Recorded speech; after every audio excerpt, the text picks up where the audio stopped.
welcome back to Around the Spreadsheet, a Blue Horizons group production that's here to put the fun back into the sales compensation function, one honest conversation at a time.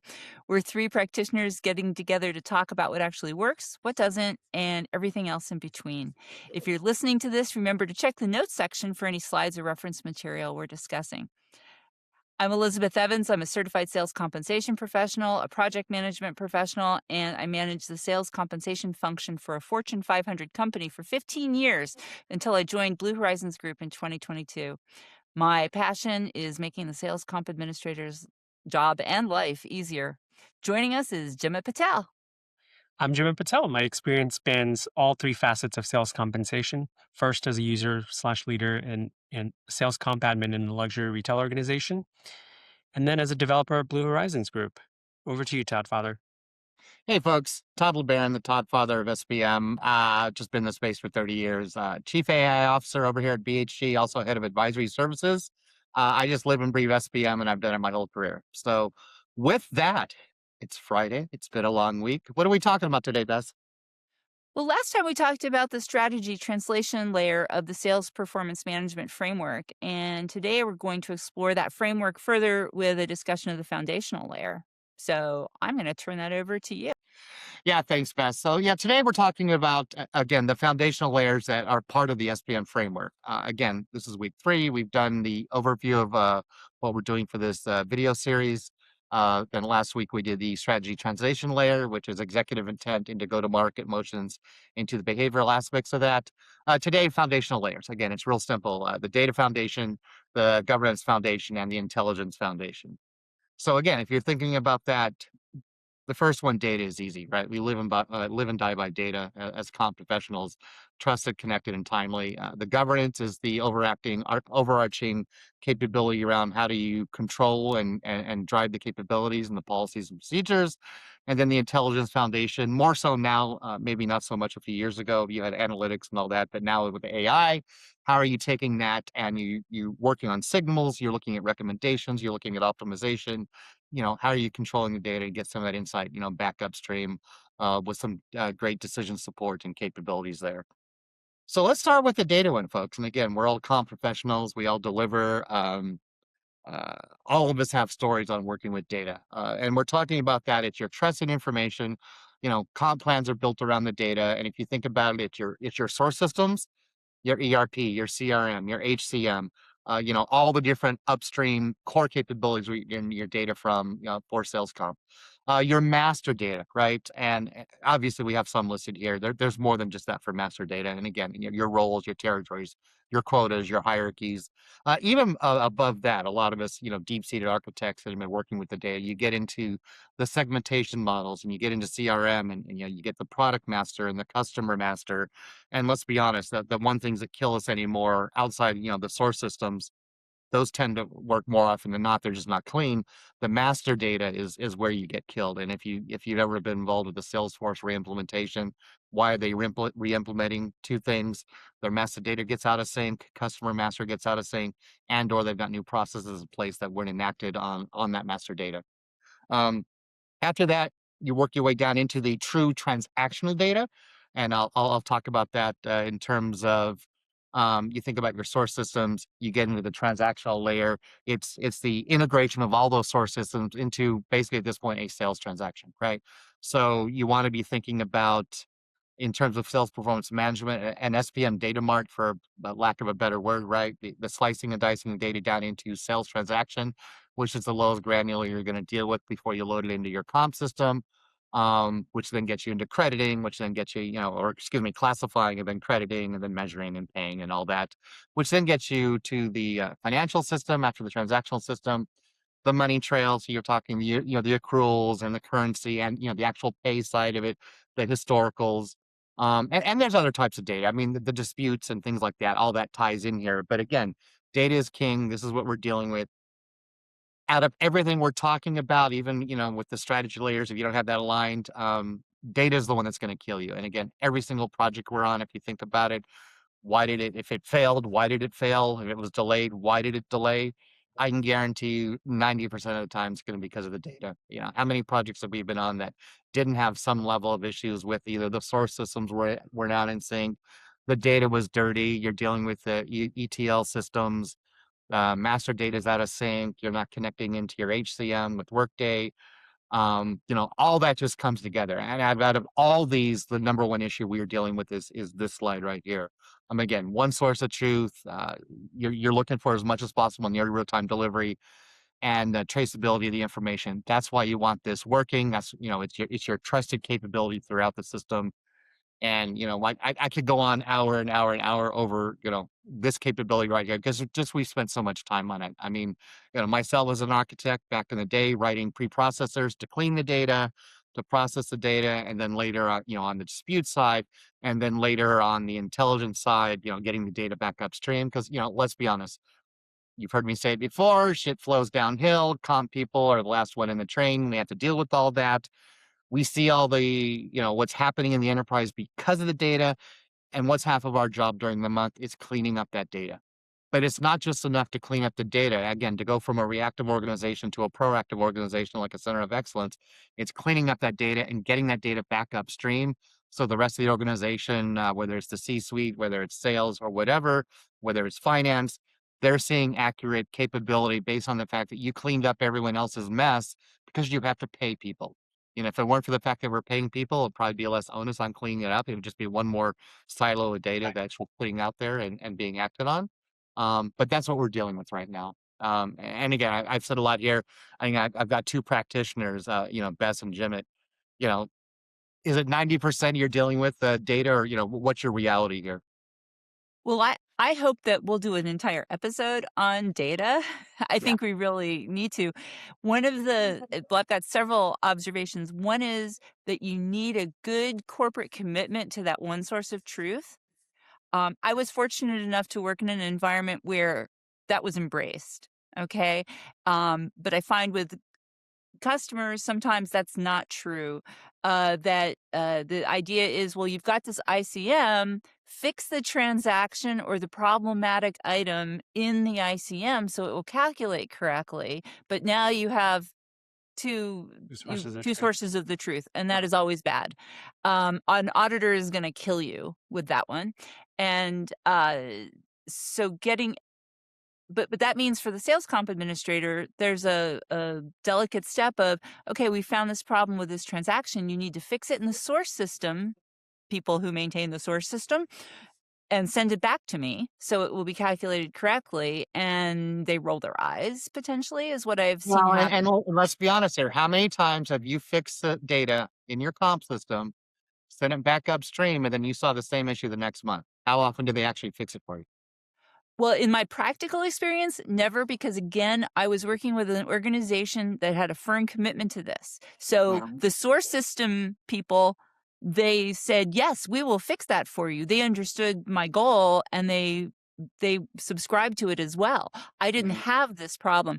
I served Yeah. on the advisory board of one of the major ICMs during my tenure there, Mhm. and when they said data's the biggest problem you all have, and I honestly didn't have a clue. I didn't know that about data being a problem because that was one thing that worked really, really well, Wow, for you us. worked at the one And unicorn in the entire industry that had yes, clean data. That's just not the yes. case. I mean, I'm glad to hear it. And again, if you think about maturity models, I'm always dealing with companies that are maturity 0, 1, 2, maybe 3, but I never work with a 4 or 5. So that tells Oh, me you were at a 4 or 5, which is fantastic. But it's not yes, the norm. It's just not the norm. I know. Well, again, it depends, again, size of company, who they are, industry, that kind of thing. There are differences there. Big telcos, big insurance, pharma, man, dirty data, just every single time. Yep. How about you, Jimmy? Because you come from a I, different flavor. How was your yeah, data?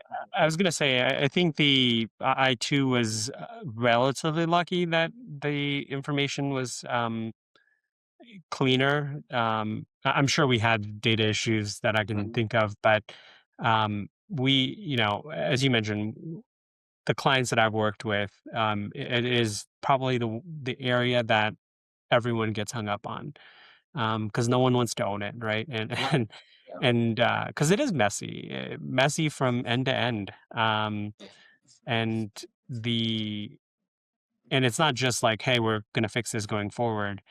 um, it's someone has to constantly maintain it and make sure that any Yeah. new updates that we make, that is clean as well. So it's just a commitment, and I'm glad Elizabeth had that positive experience, because that is not a norm, as is what I've seen as well.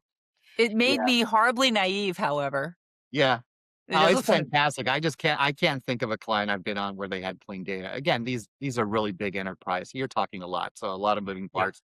And to be fair, half the time it's not that they didn't have the commitment, but if you think about it, what are we dealing with an organization when we're implementing? A lot of it's their architects, right? They've got four architects, they're spread across ERP, HCM, CRM, SPM. They only have so many hours a day, and then their team supporting them. So depending on what the project of the month or the project du jour, we're tied in with the ERP right Yeah, now. for Yes, sure. we know we have your issue, but we got to go solve this. And again, sales comp just doesn't get the love, and I hate beating a dead horse on that, but they don't. You tend to make do, and you've got workarounds, and the comp admins just end up cleaning the data every single month. It's just one of those things, and I don't and care which industry or which size. We've seen it across the board.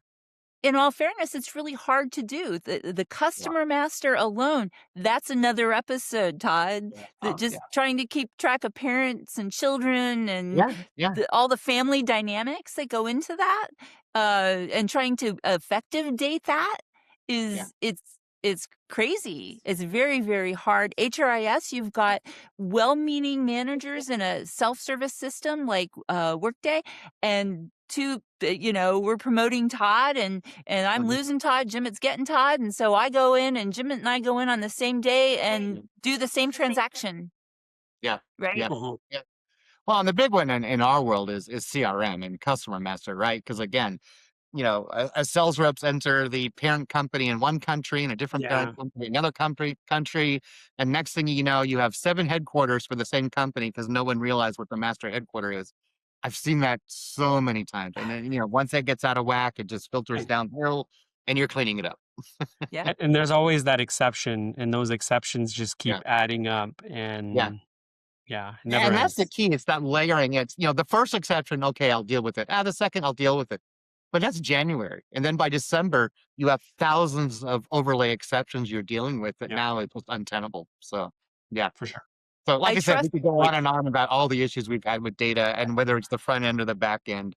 Again, we're in a world now where you're going to live and die by the data. But bottom line is, if I would say anything and why we're beating a dead horse on this, the more if you think about what you need to spend the most time on throughout the SPM framework, if you don't get this piece right, at least to a level where it's mhm, supportable, your project's going to be delayed, your daily processes are going to be delayed, your monthly processes are going to be delayed.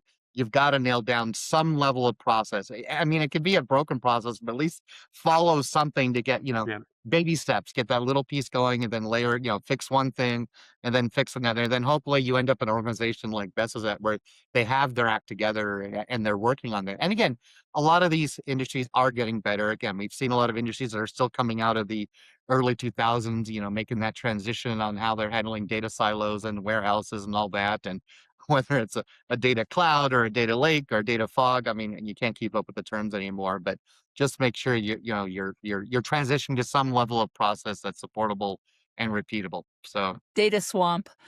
data wow, there's just so many terms. I know it's just crazy more. Anyway, we beat that one to death. We all know it's important, but out of everything we deal with, this is probably the number one issue that is causing all the angst with any When project we that do when we yeah. do the data episode, Yeah. we'll probably come back with tips and tricks for the yeah, sales comp administrator to Yeah. manage this. Oh, Yeah. oh, definitely tips and tricks, templates, processes, and then we'll start talking about the intelligence side of it using AI to help nowadays start coordinating a lot of that. Have it start doing the intersection for you and start finding the issues and getting it back up, and you can automate getting it back upstream and all that. So a lot we can talk about there, but at least for today, we wanted to go through the whys and hows and what's going on. Um, Next layer is the governance, right? And governance is interesting. Bess and I tend to do a lot with governance. We've had a lot of clients lately talking about it. People like to say governance, yeah, great, until you have to enforce it, and then sales goes, yeah, yeah, I know we've got that policy, but we're going to override it. It happens a lot. So, what are we talking about with governance? It's guardrails that make the pay defensible. It's your policies, which are the rules of the game. It's the insurance aspect, proof that it works. It's the auditing and compliance. It's the security aspect, who sees what, how it changes, validity, segregation, all that. And then just transparency. Can you explain the results? Can you show the traceability? You've got full disclosure, on your data and everything that goes with it. I'm going to jump down to what good looks like before we come back to it. In my mind, again, this is my take on what good looks like. Every exception is logged and approved, and if you buy a decent ICM system, they will have that capability for you. Controls run always on. Sounds good, and I like to say that they're always in place, but they're not always in place. But the big one is any payment is explainable on demand, right? And that gets down to, are you paying accurately, correctly, and timely? Can you prove it? Again, there are differences if you're private versus public. Stocks compliance, how often you get audited, are you in a controlled industry, that kind of thing. So there's a lot of nuance there. And again, there's another topic we can go on and on and on about. Putting governance in place shouldn't be that hard, especially now with AI and putting your gold standard policies in place and figuring out what those are. The issue is not on the creating the governance; it's more on the enforcement of the governance. More often than not, that's where I've seen the issues. Is they had perfectly good policies in place. Maybe they weren't documented greatly, whether it's a master document, whether they're attached to the comp plan, whether they're embedded in the comp plan, but it's the enforcement of, and it just gets lax. And let's be honest, you want to hit your quarter, you want to pay your people, you want to do certain things, and it's so easy to say, we're just going to override it this month, for good or bad. I'm not going to judge. I'm just saying you have governance in place for a reason. I think it should be enforced, and I think if you look at, outside of the data that we just talked about being the number one issue you're dealing with, the number two issue you're dealing with as a comp professional is disputes and what's going on with disputes. And why do you have disputes? More often than not, it's because you're not enforcing your governance. Because if you have governance in place that says you will do things this way, X, Y, and Z, and follow that process, you shouldn't have as many disputes. And I've got plenty of clients that I've gone into and they said, well, we did this. I go, well, your policy says this. Well, yeah, we don't enforce it. You know. So, I mean, what's your all's take on that? Again, I could go on a gazillion stories about this, but this is a fun one that it seems simple, but it just in action, it never seems to happen appropriately.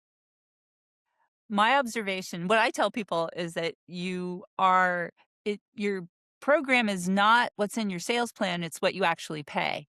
That's your plan. And I'm not going to challenge what you said, but I want to add on to what you said about all these exceptions. The exceptions are fine as long as you document them, every Mhm. single one of them. And you can explain then why a payout was the way it was. People can make exceptions all day long as long as they happen in the right process, which is handled by your governance, Mhm. and and so you can explain all those payments. You still have governance at that point. Now, is it always legally defensible? Different topic, and maybe we'll save that one for Governance Day. Yeah. But one thing I want to point out is that I think where a lot of companies fall down is that they do not have an enforcer. I should not Yeah. have used that word. They don't have somebody who's in charge. They don't have one owner who's kind of a feisty defender of the faith, if you will, right? And make sure that all these things happen, at least the noting of the exception. Fine, we'll do it the way you want, but I need it in writing that you have approved this, the right person has approved it. And so you want kind of a Sister Mary sales comp, if you will, to, hold the ruler and chase everybody around and kind of enjoy doing it so that it's not, well, I'm sorry, that really came out bad, but they not enjoy doing it, but make it not confrontational, Right. Yeah, but you're right? falling into it. Yeah, but okay, but hear what you're saying. You're falling into a trap there because now you're saying it's okay as long as we document it. Okay, that's SOX and that's compliance, that's fine. But you should if you have governance in place for a reason, you never should have got to that point. Because there are But see, controls in place that you say we will never we model this out and we say we will never do this type of override. I'm not saying across the board, but we mhm. specifically put this policy in place because we got bit by it before. If you start overriding it, then all the work you put into deciding you want controls are out the window, and you're going to CYA by signing off the fact that, okay, we documented. That's a trap. But you're That's a trap that you fall into. And it sounds good 1 or 2 times, but then all of a sudden it's 100 times and then it's 1,000 times. And then you're back to a system that doesn't work anymore. So I get it. And I do understand you need to document, but if you're truly going to follow governance, and again, depending on who you talk to in the enterprise, the audit committee and those folks and the compliance folks and the CFO and the finance folks are going to be a lot stricter than the sales side, right? So that's that contention that you're going to deal with. Well, see that, but governance is still in place. Now, what you just described is something above governance. This is the direction of the company, etc. No, Governance no, no, is no, no, no, no, no, no, no. Direction, but if you've said you've modeled your comp plans and built them a certain way, and let's talk, like credit uplifts or credit overrides. Some companies just say we're not going to do it until they have a situation where they need to do it. Just say no. You can say no, and then oh, you never have to worry about documenting.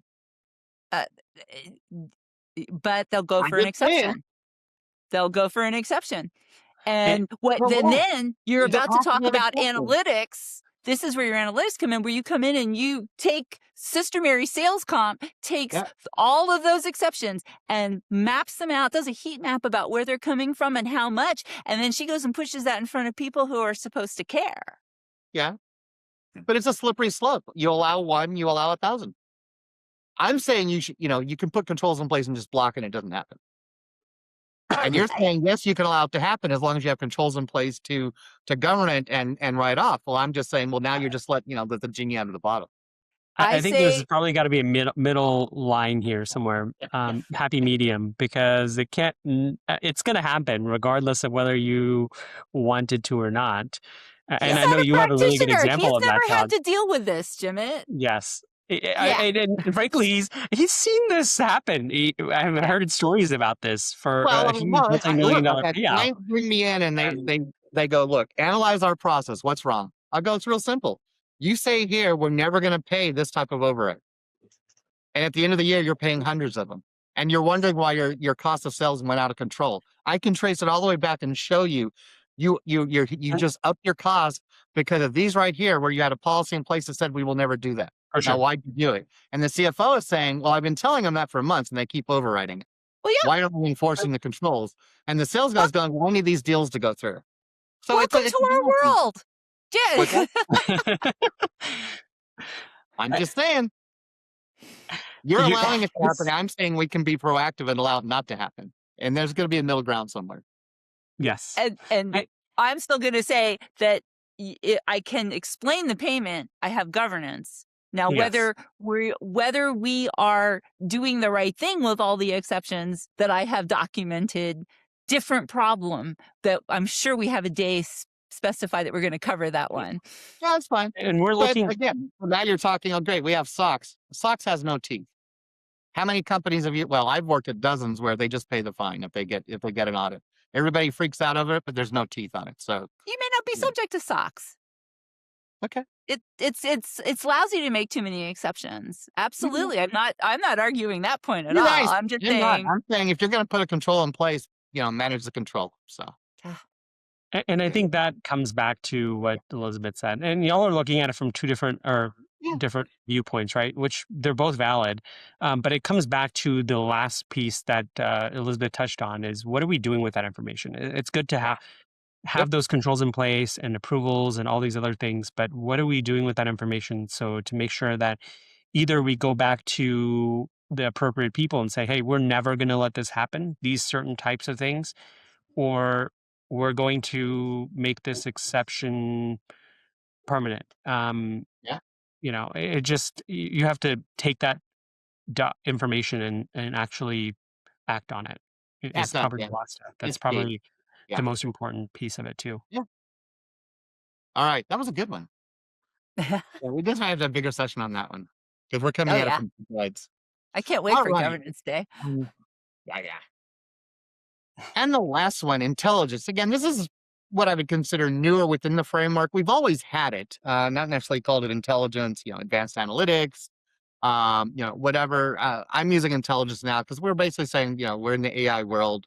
We're going through all the capabilities that, can help speed everything up. So, AI is getting a bad, it's leaving a bad taste in some people's mouths. So we tend to use intelligence more than we use AI. But that's literally what we're talking here. But at the end of the day, it's the analytics of everything you've just done, right?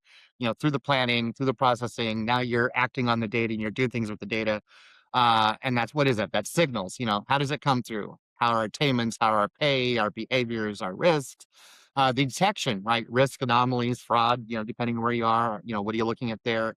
Foresight, modeling and simulation, optimization and all that. I'm sorry, optimization is the next one, but it leads into, I should have said forecasts.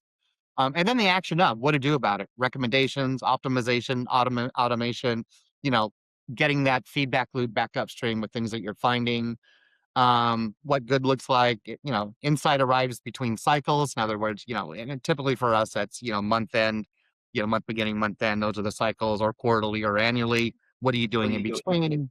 Back to, like we said, with government, every recommendation is explainable. Can you trace it? And then the system learns each period. That's where the AI really comes in. You start letting it assess for you. It's learning additional items. It's intersecting your data. It's doing cool things with it. And it's supporting what's happening that we said on governance. It's supporting what we're seeing from the data side, and then it's supporting back up into the SPM layer on how we pay people. In my mind, this is the most exciting, just because we can do some really cool stuff with the AIs right now, and agentic, and choose your word you want to use, agentic engineering. And we're going to see a lot more in this space.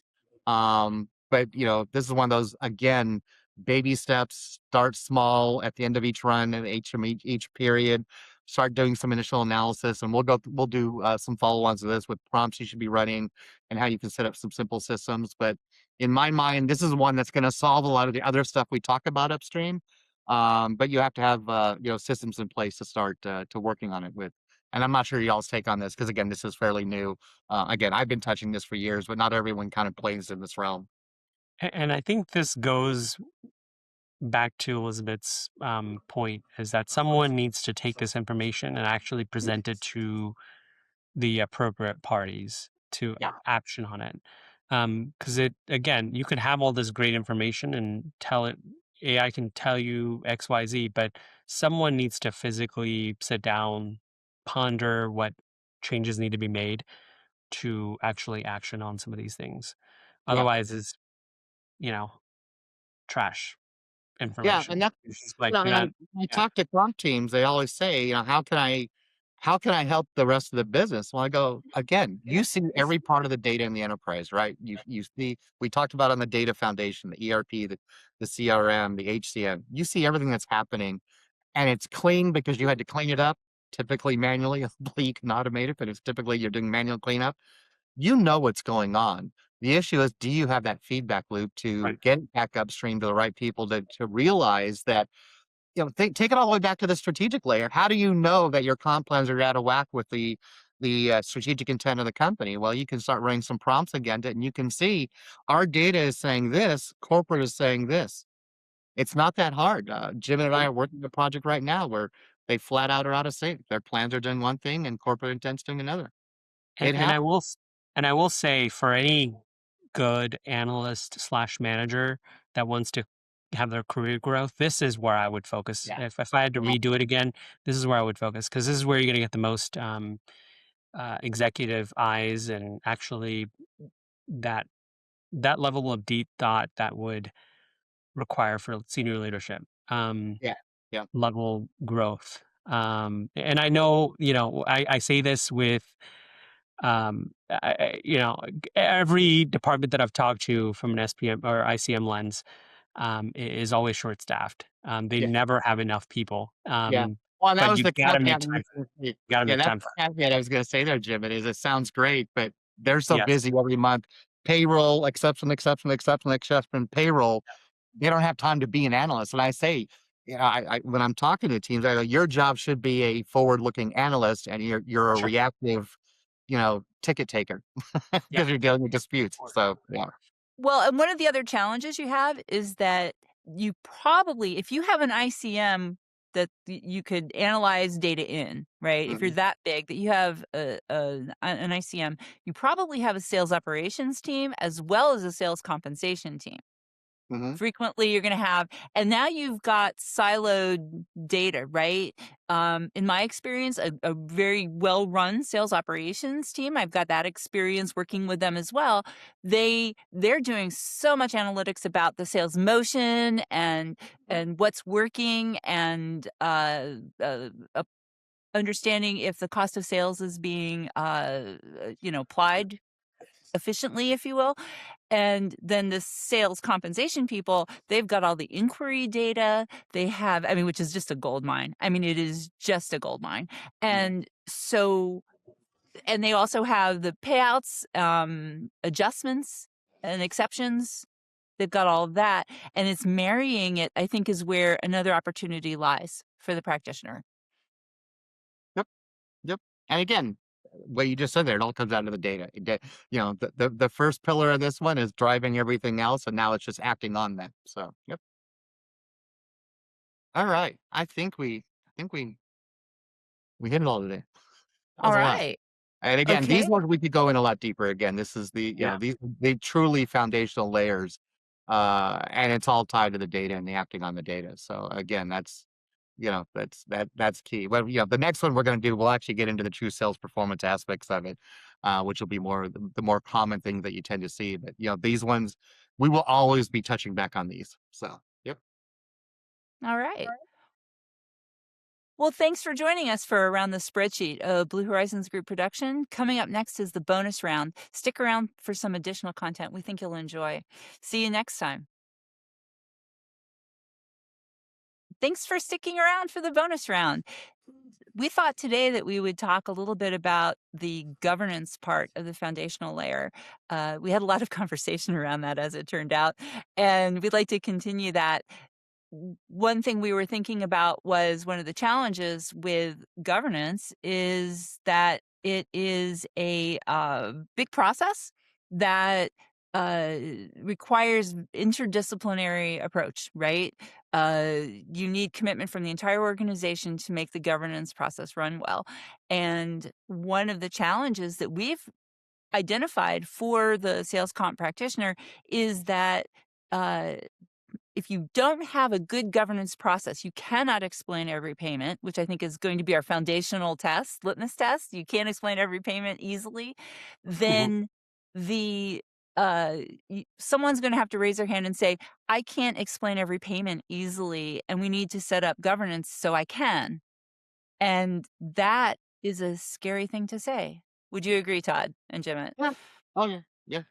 Yeah, for sure. Yeah. It's that first level, right? Admitting that there is a problem and and then actually going to do something about it. So one Yeah. of the And things half we as thought we'd well. talk about was that. Yeah, Yeah. how to get that courage to do that. Yeah, and then even figuring out where to start, because a lot of the ones we've talked Yeah. to, again, they're like, we understand what governance is. We honestly don't know where to start on this. And again, Mhm. some companies will have a strong audit or compliance team, some will not. And it's not always just on the legal side. So, some companies are operating at risk environments. If you've got sales reps in, California, you got sales reps in New York, you've got liability issues. And so Yeah. they're gonna see it up front more prevalent than other, at the state level. So it just depends what they're operating in. If they're in a governed environment, governed data, med tech or, health tech, those kind of things, or a controlled space, financial service. You're going to have a lot more controls in place, and you have to worry about, the top level governments within the lower level. Are your reps, qualified in terms of, have they taken, if they're financial service, Series 6, Series 7, they have to be certified. They have to be done at the state level, right? So if, all of a sudden they're not certified and they try to sell something in a state where they're not certified, and now you've got issues, right? So it's little things like that, and every company is going through a growth cycle as they expand out, not realizing that you go into the different states what you're dealing with. And then now think about it, if you go global, I mean, now you're all over the place, right? Because Yeah. every country is going to have a different level of what governance means.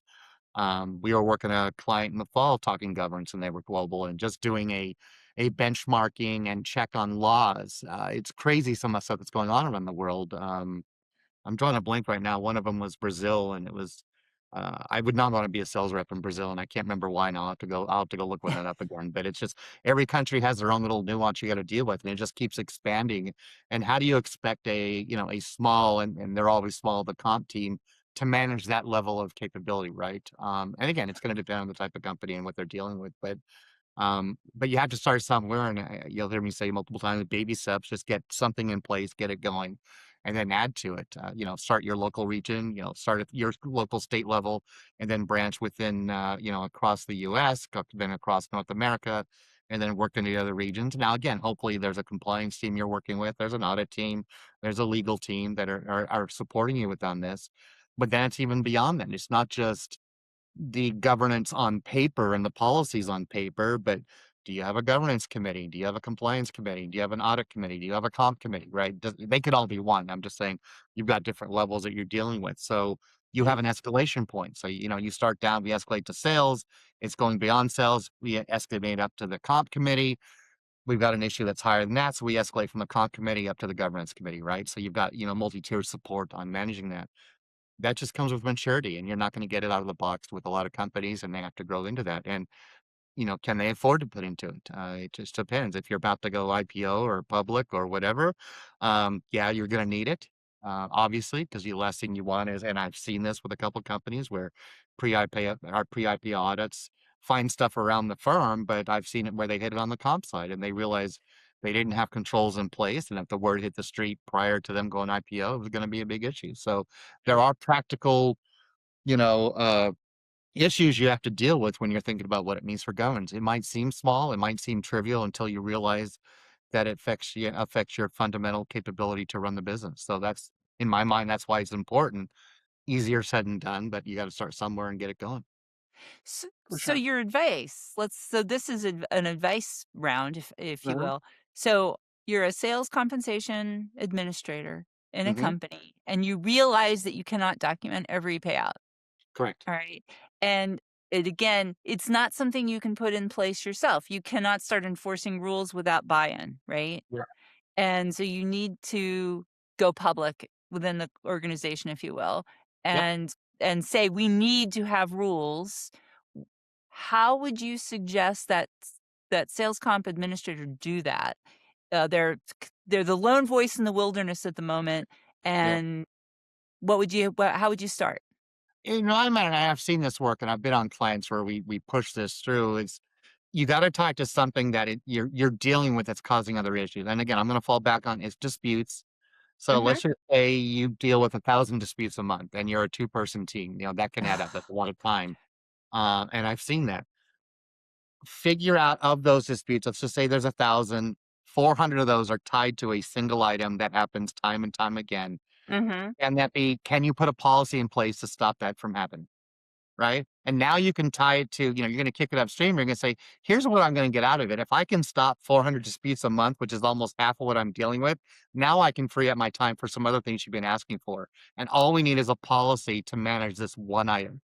you Okay. know, an override item, I don't know, a cost of sales item, a crediting item, a quota item, whatever it doesn't matter. It Mhm. could be any kind of thing, but it's a repeatable one that you're saying every single month that literally we realize from the sales process.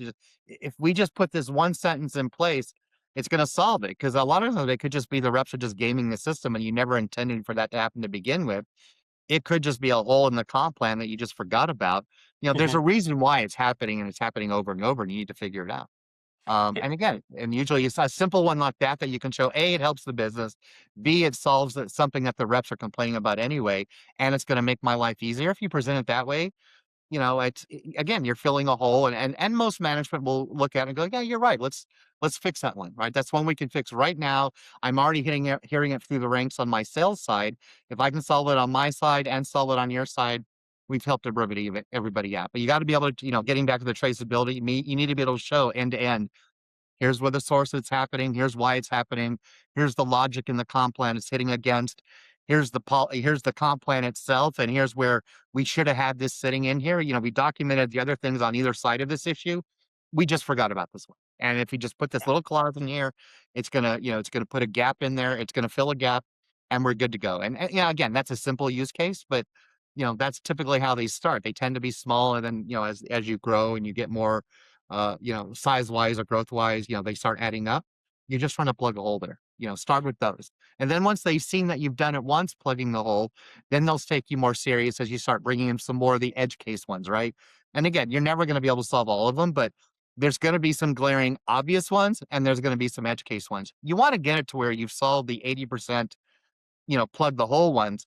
And then during the month, 20% of your time is only dealing with those edge cases that you're never really going to plug that whole line. That's what you're trying to get to. At the end of the day, they have the data. You just have to extract the appropriate data and then tell a story around it, right? Yeah. Because Yeah, otherwise, that's the half the battle. that is. And most of the time it's for a good reason. Like I can guarantee when you model it out and show them, look, we're losing money here for no reason for something we shouldn't be paying on. It was never planned that way. If you go back to the modeling we did last year during the sales planning cycle, when we presented to you, we said, here's the pay curves we're going against. This was an area where it just got missed, and we need to, fill the gap. That's how you mature your comp plans. That's how you mature your process. You're not going to knock it out of the park every single time. There's, you've got too much going on, right? Something's going to slip, and you just got to, again, you got to fill the hole. So you'd recommend almost planting a little governance seed, if you will, and then Yep. from this little seed, steering committees will arise and Yeah, charters, and the whole yeah. You framework start will with one. eventually grow. Yeah, you're gonna start with one, and you're gonna start the process of how you bring it forward and say, "Hey, look, if we get these 4 people together, because 'cause they're gonna come back and go, well, can you validate it? Yeah, let me get this person, this person, this person. We're gonna get in a room." That's the start of your governance committee, right? You start small, and then you start building it up, and then you start realizing, "Hey, there's a real reason for this." And don't get me wrong, there's larger ways you can do it as well. It's gonna depend on the size of the company and where you are in the maturity and if you're public or private.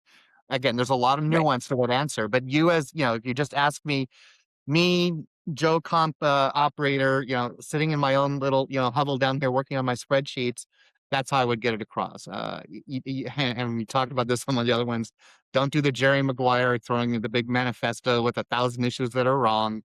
That tends not to play well. But if you can get one or two pointed, structured items that you can very specifically say, look, this is literally a gap that I want to fill the hole. That's going to make everybody happy.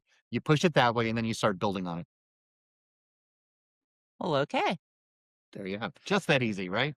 Just that easy, yes.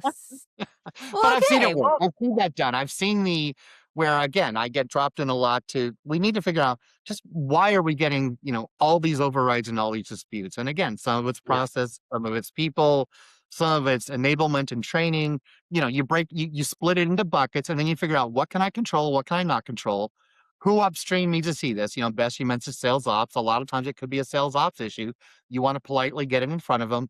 A ton of times it's going to be the data. We talked about that in the podcast earlier. More often than not, it's just bad data. I mean, you're just dealing with just dirty data and that. But it could be the comp plan. It could be a process.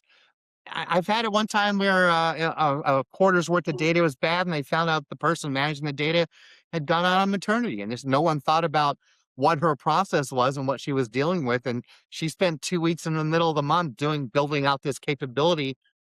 No one knew she was even doing it. That's process.